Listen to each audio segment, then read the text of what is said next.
Ibrani 5:7 Ibrani 5:7 Selama hari-hari kehidupan Yesus di bumi, Dia mempersembahkan doa dan permohonan dengan tangisan dan air mata yang nyaring kepada orang yang dapat menyelamatkannya dari kematian, dan Dia didengar karena penyerahannya yang penuh hormat.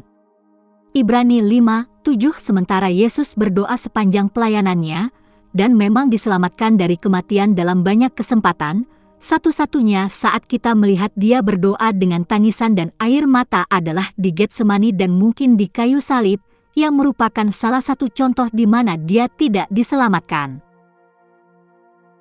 Atau itu? Sebenarnya, apakah frasa menyelamatkan Dia dari kematian mengacu pada kebangkitan?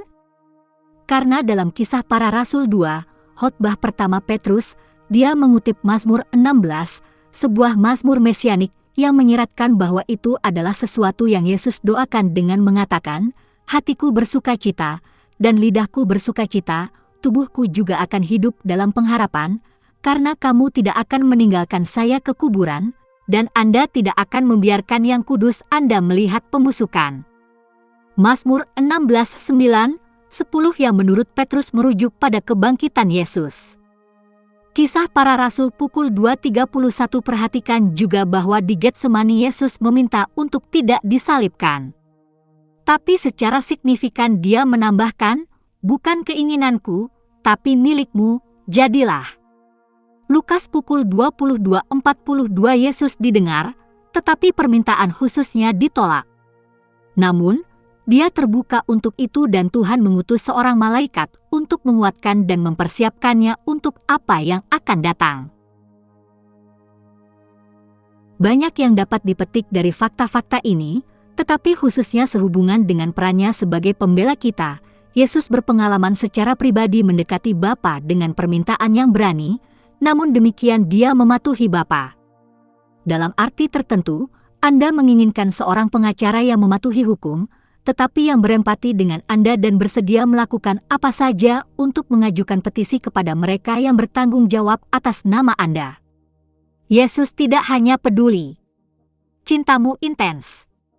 Ibrani 5:8 Yesus belajar ketaatan. Ibrani 5:8 Meskipun Ia seorang anak, Ia belajar ketaatan melalui apa yang dideritanya ketika Anda diperintahkan untuk melakukan sesuatu yang sudah Anda niatkan, kepatuhan tidak terlibat.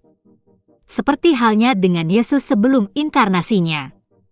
Tapi, seperti yang bisa kita lihat dalam doanya di Getsemani, "Bukan kehendakku, tapi jadilah kehendak-Mu," Yesus menjadi berpengalaman dalam ketaatan.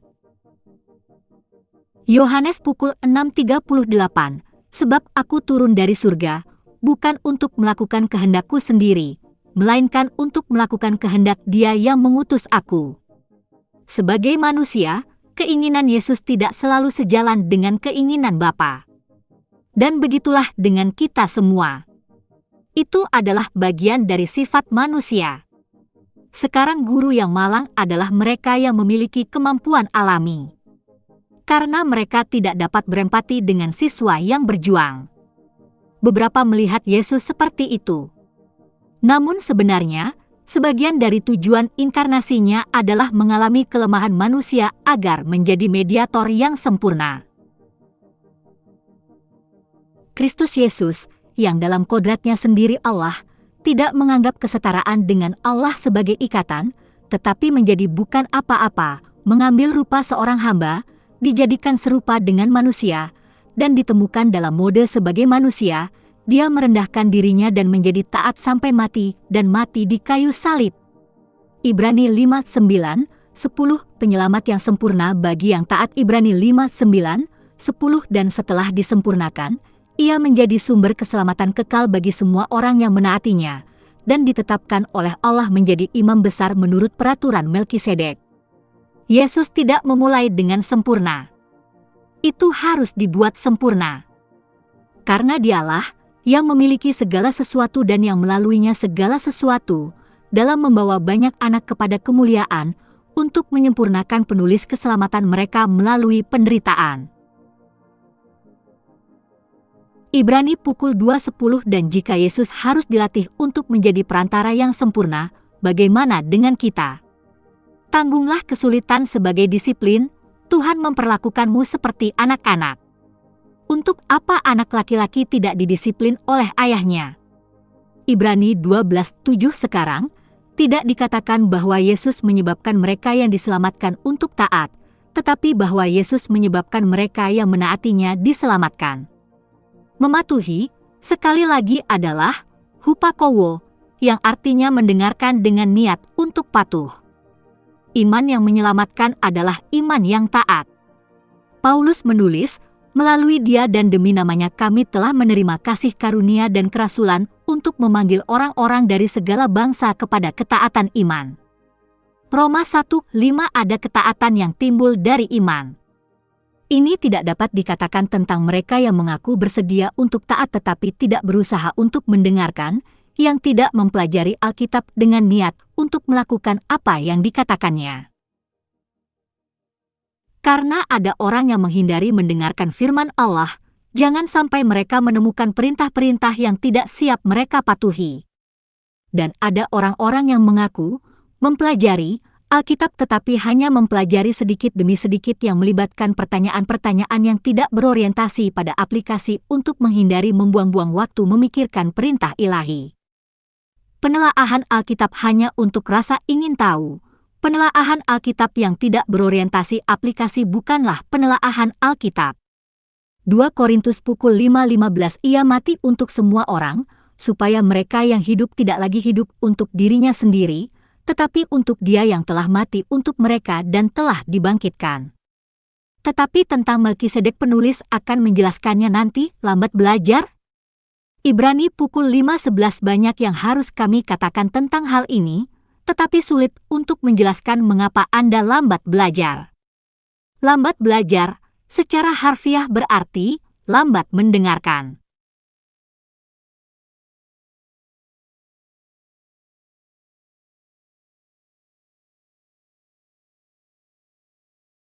Yakobus 1:19a Saudara-saudaraku yang terkasih, perhatikanlah ini, setiap orang harus cepat mendengarkan, selalu berusaha untuk mengajar seseorang dan mereka hanya tidak mendengarkan apa yang Anda katakan. Mereka hanya tidak mendengarkan.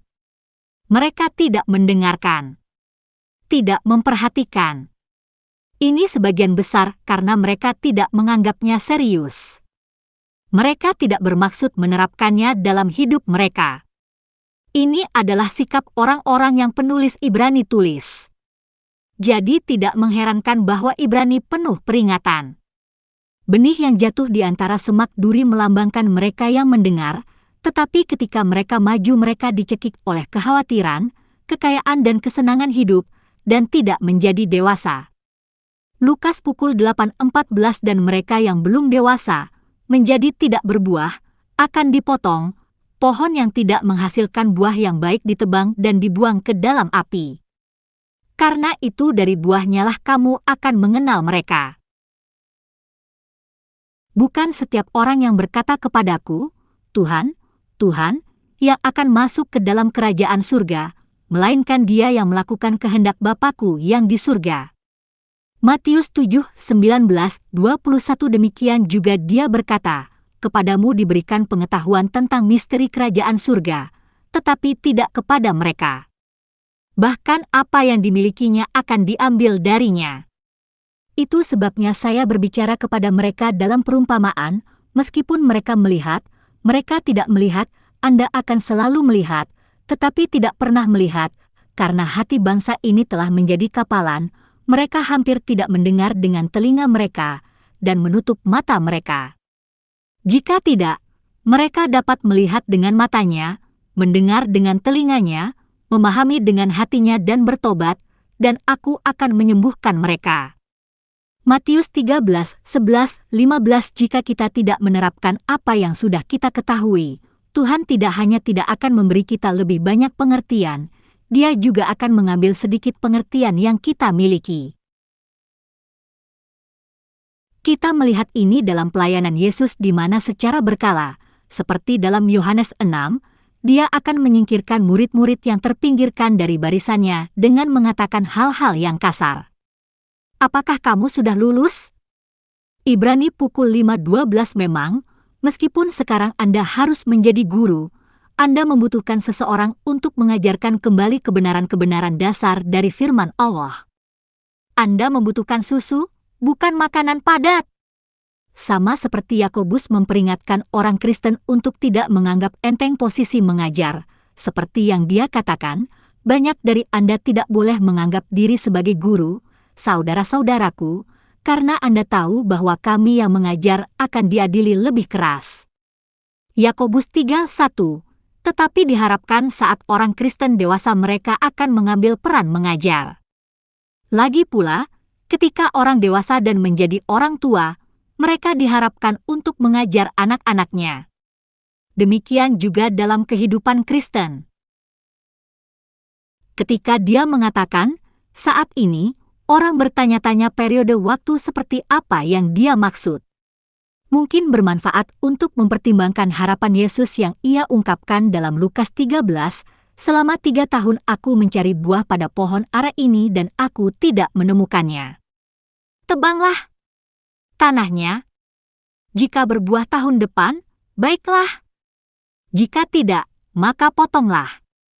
Lukas 13:7-9 lagi pula. Yesus melatih murid-muridnya selama 3 tahun. Meskipun diberikan, mereka memiliki pengalaman bertahun-tahun sebelumnya dengan Alkitab. Pokoknya, saya pikir jika orang dewasa menjadi seorang Kristen dan mengabdikan dirinya untuk itu, dia harus menjadi siap menjadi pengajar Alkitab dalam 3 atau 4 tahun. Perhatikan di sini bahwa mereka harus diajarkan kembali, seperti yang saya sebutkan sebelumnya tentang apa yang dikatakan Matius pukul 13:12 tentang mereka yang tidak menerapkan apa yang mereka ketahui, bahkan apa yang dimilikinya akan diambil darinya. Gunakan atau hilangkan. Pelatihan untuk kedewasaan Ibrani 5:13-14. Dia yang hidup dari susu, bahkan sebagai seorang anak, tidak mengenal ajaran keadilan. Tetapi makanan padat adalah untuk orang dewasa, yang dengan penggunaan terus-menerus telah melatih diri untuk mengetahui yang baik dari yang jahat. Dengan kebenaran, konteksnya menunjukkan bahwa dia berbicara tentang gaya hidup yang benar. Hal ini bertentangan dengan keadilan posisional semata, yaitu pengampunan dosa.